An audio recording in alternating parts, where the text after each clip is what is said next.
Aujourd'hui, je vous présente un exercice pour mobiliser les os du poignet et les os du coude. C'est un exercice original qui est méconnu. C'est un exercice qui donne de bons résultats dans un contexte de rééducation, dans un contexte d'arthrite. Et si vous écoutez la vidéo, c'est peut-être parce que vous avez utilisé les codes QR dans mon livre Plus jamais malade, particulièrement ceux du chapitre sur l'arthrite.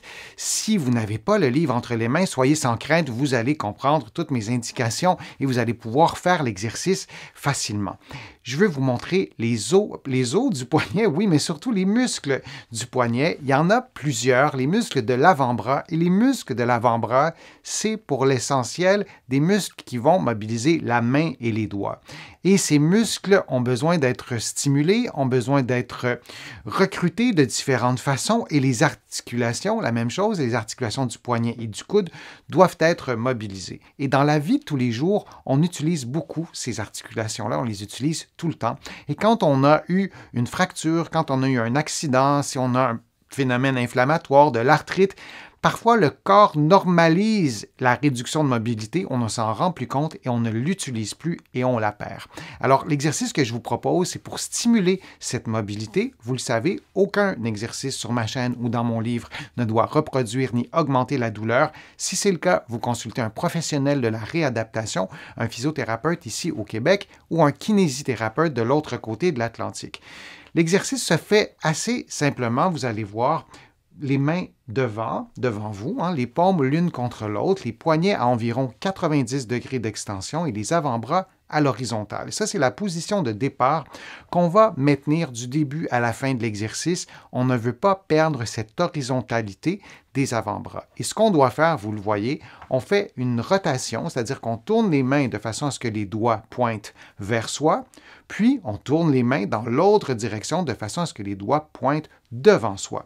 Idéalement, les avant-bras doivent, comme je le disais, demeurer à l'horizontale durant tout l'exercice et c'est intéressant de faire l'exercice devant la glace ou devant un miroir pour s'assurer de ne pas perdre cette horizontalité-là. Et vous le voyez, quand on fait l'exercice, ça stimule l'extension des poignets, ça stimule le mouvement de rotation qui se fait, oui, un peu dans les poignets, mais aussi au niveau du coude.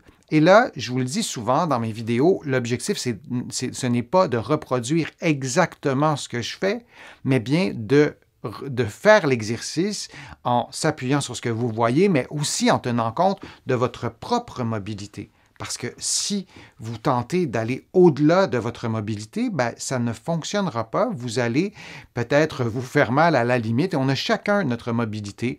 Peut-être que vous avez déjà été blessé et vous ne faites pas la rotation au complet. Donc, c'est possible que votre mouvement s'arrête ici, tandis que le mien va jusque-là, mais vous allez jusqu'au maximum de votre mobilité. Pour varier l'exercice, vous pouvez aussi éloigner un peu les mains du corps et faire donc vraiment de plusieurs centimètres et de faire l'exercice de la même façon. Ça peut être une déclinaison aussi. Et pour faciliter l'exercice, j'ai des patients, par exemple, qui ont eu une fracture du poignet et qui ne sont plus capables d'avoir un angle près ou s'approchant même un peu du 90 degrés d'extension.